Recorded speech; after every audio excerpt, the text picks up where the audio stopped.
The entire roster leaked due to an achievements list, and we're doing a full Jade breakdown today on the show. Good afternoon, my name is Dick Jumper, and welcome to Shujinkydink.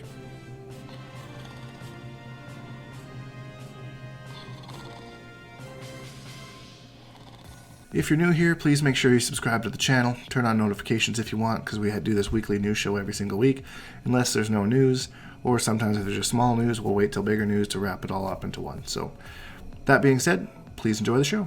Our top story, a Steam achievement list may have confirmed some characters that they did not intend to confirm. Hard to know if this is actual real or not, but these screenshots were leaked earlier this week. This is the first screenshot. It doesn't really reveal too much outside of confirming Scarlet. The one interesting thing here is ERRON Black. It says Trophy ID performed 2 different fatalities with _ERR, and I think ERRON Black is the only character whose name begins with those letters in the MK universe right now. I wouldn't be surprised to see him back. He was a pretty popular character. I think out of all the new characters in Mortal Kombat X, he was one of the better designed ones, so I would not be surprised to see him back at all. Now the second one here has quite a few, so we see at the top perform 2 different fatalities with KUN, who I'm assuming would be Kung Jin or Kung Lao, either one. Judging by the gameplay trailer, we have seen some footage of Kung Lao in the game already, so it makes sense that he's in there. The second one says different fatalities with KAN, which I'm assuming would be Kano. Can't really think of anyone else that would be. CAS after that for Cassie, of course. Defeat opponent while Devora Bug. Not really sure what to do with that. Then it goes with Devora, and then Jade down there, who was already revealed today. And then different fatalities with CET. That's an interesting one. CET. Not really sure what to make of that. Kitaro? And then one that I'm actually really excited for, different fatalities with FRO, which I'm assuming means Frost. Frost is such a cool character. It's a shame that it's been this far for her to come back. Although she does share similar powers to Sub-Zero, I could see why it would be a little bit difficult. Her having made an appearance in the MKX story mode for very briefly.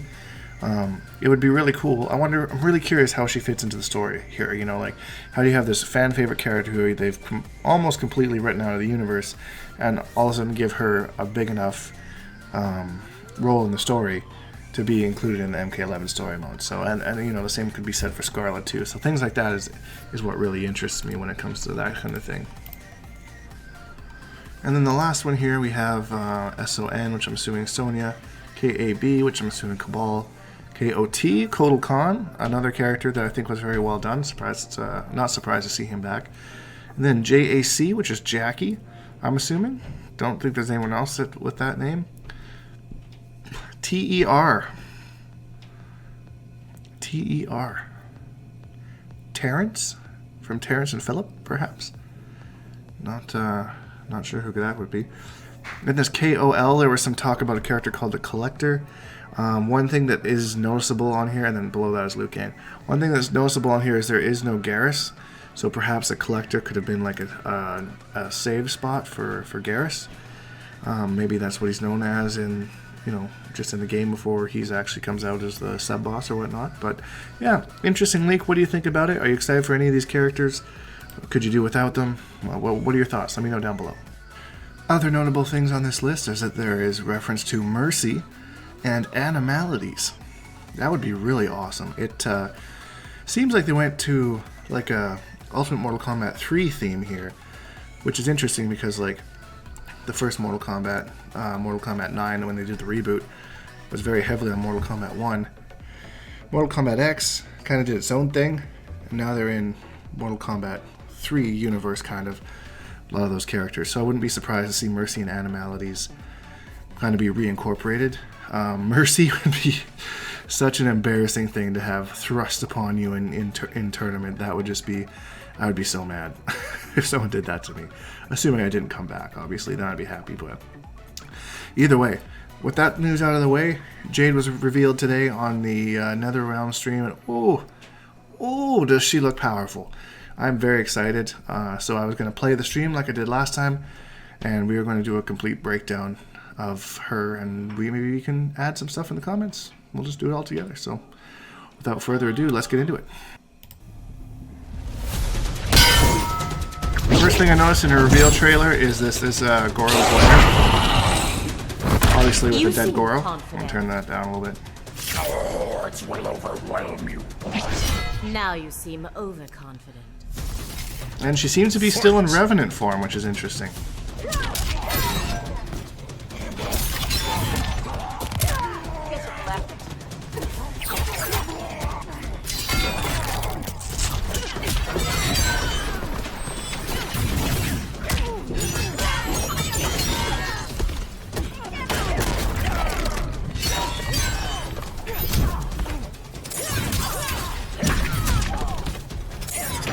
That's going to be a fun little problem.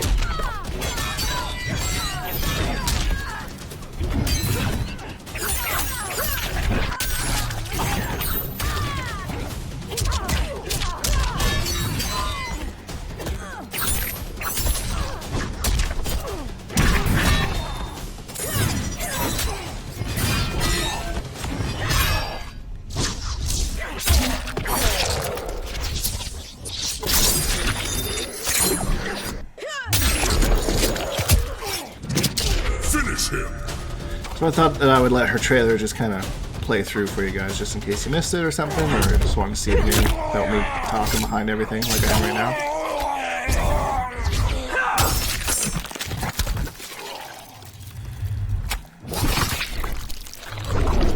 It'd be cool if he like slid down the pole, I think. That was like a missed opportunity, I think. Also, I've noticed that in this game they seem to have like a fetish for eyeballs. A lot of the fatalities have eyeball things, effects to it. She's never used her staff more. It's a lot of her moves now use the staff. She does a lot of moves where she uses the staff along with punching and kicking. She uses it. She also uses her glaive more in a lot of her animations. You can see in her throws. Yeah, I wanted to make sure all of her weapons kind of came through, right? Like, she's had these things for decades now. Right. And you'd often see her use them in like 2 different moves. And right. So I'm noticing here with Jade is that she has amazing space control. With the length of that staff is just ridiculous. So my initial thought is, how are they going to balance this? Because obviously this game is very neutral heavy, and with Jade, with some of the zoning stuff that we'll see later on, also with this huge space control with the staff, I'm wondering if these are going to be moves that are like maybe similar to the MK9 Jade that was, you know, maybe minus 29, minus 30 on block, something like that. Especially since there's some mix-ups, like she's got the overhead and the low, that kind of thing. So that's kind of my initial concern about Jade.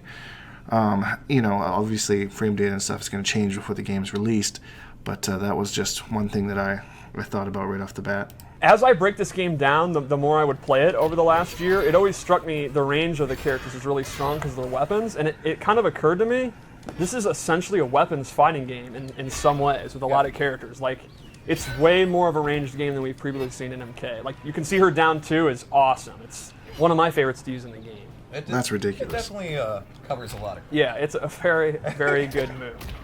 So I'll go over just a few of her normals that I think are core. I think her back 2...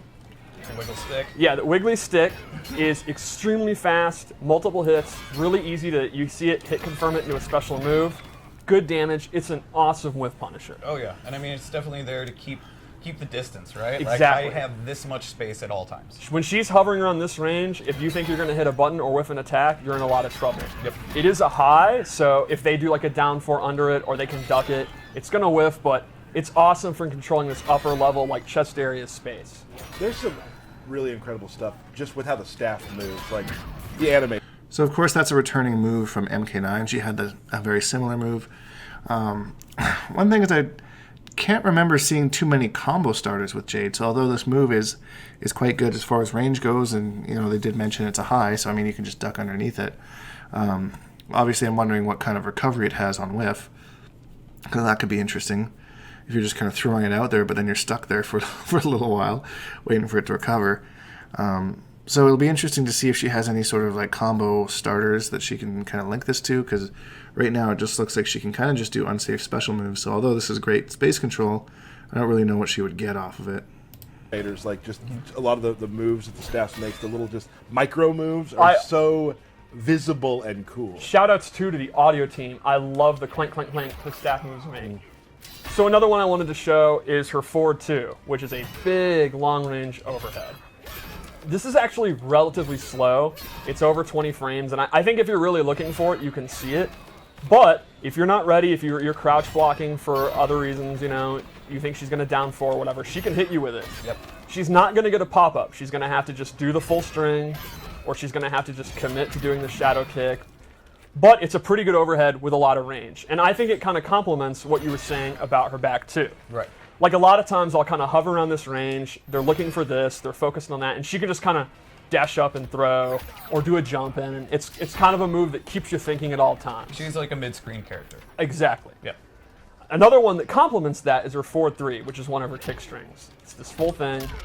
Now this is a great low. She can actually hit confirm it and go into a special move. If she sees that it's blocked, she can stay safe and not finish it. If she thinks they're going to try to interrupt, she can... Okay, so there's already one thing that you're seeing. Although she has a pretty decent overhead and like a couple like long reaching lows, she won't be able to combo off anything up close unless she uses this really stubby looking low. So that's something to strategize when you're going against a Jade player, assuming, you know, just with what knowledge we have now, is if they get up in your face, there's not really too much to worry about overhead. For that being pretty slow, you're going to be looking out more for the quick low that she has to get her combo started.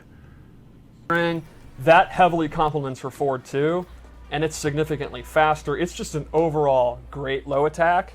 So if they're sitting there hyper-focused on this, they also have to worry about this. And again, that sets up jumping back, walking back and zoning, doing a jump in. She really controls like that start of the range space really, really well. Yep. And one more move I want to look at is her back 3, and this is her key mid. It's pretty fast. She can hit confirm it again into her special moves. She can just continue the string and be safe. And it's the mid you'll use if they're ducking a lot. Right. Like if you're using this and Sub-Zero won't stop uppercutting you out of it, you can walk up and it's really good range. And then that's going to open up, again, your throws, your zoning, whatever you kind of want to do. The rest of her tools. Exactly. So I mean, we've kind of talked a little bit about. So her archetype as a character would be, how would you put it? I would say she controls space, and that lets her play her game. So I'm not sure if they touched on this, but that little low that he was doing, the little combo string, I wonder if that's special cancelable. I don't remember them going over that at all, because that would change some things too as well, because then that's a lot of range to that low. She's looking a little powerful here, boys and girls. Which is very versatile based on what she wants to do. She's got some good zoning, decent mix-ups, some good block pressure. She can, and you'll see some interesting special moves. So I would say space control leading to her then kind of playing her game, which is tailored to your variation. How do you play your game? Well, that's get into special moves and kind of show some of them. So you always want to bring back the core moves when you think of Jade, and so the shadow kick's one of them. Yep. It's exactly what you'd expect from a shadow kick. It's a high, but it's very fast. It has a second hit. Yeah, it's a great whiff punisher, a great... Sometimes I'll just be walking back, and if the opponent, I think he's going to do an ice ball or something, I'll just preemptively do it, and I'll take the risk. Right. And he might punish me, and that's a bummer, but I'll take the risk. It's a bummer. Yeah, and then her glaives are back, but they're done a little differently. You kind of took the spirit of the glaive, but they're now a slow-moving projectile with a lot of wind-up, but you can see they cover a ton of space. And that makes them awesome if you think the opponent is going to jump in, like they'll get hit by the tail of it. Right. Or if you think they're trying to walk in. So again, a really interesting projectile as it's slower startup, but seems to have a really good hitbox. It looks like it might be a mid, I'm not 100% sure. So I mean, you can see it coming, but it's might be more of these things where she kind of chips you out with all their different projectiles, and the shadow kick, of course, if you start to get close, and she makes a read on you, bam, shadow kick, and you're back across the screen. So really seems like she controls about like half screen to full screen in this iteration. So it's not like a projectile you spam, it complements her space control. Like you kind of do it just to say, no, the mid screen is mine, stay back, don't move. And then if they try to jump it and they're going to jump early because it has such a long tail, that's what your down 4 is for. So in my opinion, her zoning with the glaive is really kind of to slow the pace of the match down, to then walk into the mid-range to do all the stuff we talked about. Right. You know, one thing we don't talk about a lot, which I think is really important, is props in the game, right? Like a lot first of- hit First hit props props? or Well, like weapons? First Oh, hit not drops. first hit props. Okay. Weapons and things like that. Yes. A lot of the characters who are in Mortal Kombat are iconic, not because of just their character, because of what they carry. Yes. Right. You know, the glaive is, and the staff, very important things. And you know, big ups to the team that makes the props for, you know, helping create the character and make it have even more depth because of how cool the props are. And Side note, I'm surprised she doesn't just have like a teleport at this point. Because some of her moves, like the shadow kick and her throw there, you saw she just magically teleports to the other side. That would be a handy move for an assassin to have, don't you think? Maybe she should have it as a special move. I'm the just amount of saying. props they have to make. Yeah, I mean, There's a lot. there's a lot. Like, there's one for Jade that it's kind of similar to a fan, which is like MK2 when she was a katana palette swap. There's some that have like glowing energy. There's curved ones. There's straight ones. Like, there's a million different glades. But all Like these things classic put together, MK3 ones. Like, Yeah. Oh yeah. all these things put together, they still have to match her personality. They can't be like, she can't throw a radio much. That Well, I would mean, be- she could. She could. She could. It would probably break some of the mythology. They probably don't have radio technology in Outworld. I never thought about that. Right. But you are the lore master, so let's keep going. The last classic move would be her glow is back. She's fully projectile immune, has this snazzy purple effect, and any projectile is going to go through her while it's active. So Classic. while she can slow the pace down with her zoning, it's hard to zone her because she can have this on. Right. And then she just gets in right on you. Yep. Yep, absolutely. And her last base. Just a quick note, that's really interesting. They didn't mention whether the move can be amplified or not. I don't think I saw any examples of it being so during the course of the stream. But of course in MK9, she had the green glow, which made her projectile immune. And then the purple glow actually gave her super armor, but she took double damage while she was in that. So I don't know if they're going to add something like that to it. That might be like just like an ability or something like that. But interesting that they seem to have taken that away and just given her the straight up projectile immunity. That's pretty neat. Move is this parry, which has the coolest into I've ever seen in my life. Like, for the most part, I'm just going to do that to people online. Like, that's all I care about. And she can amplify it into this awesome. I absolutely love the way she recovers out of that next snap. Look at that. We're seeing a more awesome looking nonchalant neck Yes. break. It's effortless. True Yeah. story. I actually accidentally hit Aaron using a Japanese like wall scroll rolled up and pretending to do one of her normals. I accidentally hit him in the QA lab. So very interesting that so overall, looking at what she has just for core moves and whatnot, her weakness really seems to be kind of up close. Doesn't really have any crazy overhead starters, a low. But then they give her this parry. So if it works similar to NRS parries in the past, there should be a lot of recovery on it. And so if she whiffs it, then it's full combo punishable. They don't really go into that so much here, but that's kind of what I'm hoping for, because she kind of needs something, some sort of weakness at this point, because she's got, great zoning and great long-range normals that seem to be, what this game is kind of focusing on. So if you get up close and then she has this parry, it's like, oh man, what are you supposed to do? So let's go over some of the loadout moves I gave her. I started with my personal one I like to use, which is a zoning variation. Yeah. And I know you like these ones too. So she has an all upgrade. about it. And if she meter burns it, it's great. Amplifies. She gets a second one. Right. This move dominates the air. Yes. If you want to jump, if You you're can't. you are in a lot of trouble. And they stay up there for a while, too. So this is a move that, yes, like they were saying, dominates the air, but I noticed that with how close Sub-Zero was, it went completely over his head. So you would definitely have to make a hard read on this. If your opponent does not jump and you throw this, it looks like it opens you up for them to really close the distance on you, which I like. I like that. Because again, giving her a bit of a weakness, because that's so far she's looked pretty strong. So something to keep in mind there. Right? So, I mean, it's yeah. like you're being pushed down for And quite some time. She's not controlling them. So she's free to do these, and the arc is automatic, and then if you're hit, you can see you get a big hick reaction. You can go for shadow kick and stuff like that. Yeah. I love this move. She also has an air glaive that goes straight down, and that's a double one. You can use this to fake out jump-ins, to jump back, and if they whiff a normal, you do it. It's To stay in the air longer. yeah, exactly, to go over ground pounds or whatever. And then the last move in this I also really like is a extremely quick low projectile. The Adinian Spock. Yeah, this is a brand new move, and I think it's great again for space control. If especially All right, so that move is a little bit ridiculous, especially given the rest of her moveset. So you got the regular glaive. If you just throw it like the straight glaive, it looks like with the recovery of it, you might be able to get this out on screen almost at the same time, if not very quickly afterwards. And looks like this recovers crazy, like crazy recovery. And then, of course, you have the mix-up if they're trying to jump over this little ball thing, and you throw your air glaives. I mean, damn, her zoning looks like really, really good. especially if you have them looking for the overhead and they're hyper-focused and they're afraid of it, you can just do this to knock them down for a little bit, chip damage. You're literally controlling every aspect of a fight when you have this setup. Yeah. Like you can go low, you can go up, like you're controlling everything. Stream chat was confused. Aaron Davis from Yes. QA. Yes. Not Yeah. another Aaron. Yeah. Yeah. Dizzy, ex-tournament player Dizzy. I actually hit on his revenge for all those MK9 losses. You'll get over it someday, sir. One other move would be her staff spin. I forgot about that. Yeah. This is just a great combo ender. In the corner, you actually get a combo.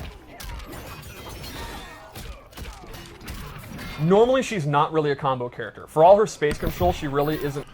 So that actually reminded me of something I was going to bring up earlier. Her two overheads look like she might actually be able to combo off of that in the corner as well. Because it did have a little bit of height to the pop-up, so you could do the same little down one. They didn't confirm that or not. They just said that one's not a combo starter, but maybe in the corner it is. So that's interesting. She could maybe start a long-range normal, get you to the corner with this little staff spin, and then get some big damage off of that. So she's looking scary so far. Come on, play. Opening up with these huge combos, she Right. just kind of ends in a special move. But in the corner, because of that staff spin, she can. Right. Like a lot of times when I have someone in the corner, I'll mix up her overhead or her low and go into throws when they're looking for it, and she'll actually get that 30% combo. So the staff spin's pretty cool. There you go. Okay, so I was talking earlier about how she I just didn't like really the have a combo animation. starter. So in the corner, she can cancel that Yeah, that's overhead almost Yeah, like- it's, into the staff it's, spin. it's no to, reason not to do it, and it to also get a has combo. amazing audio and looks cool. Yeah.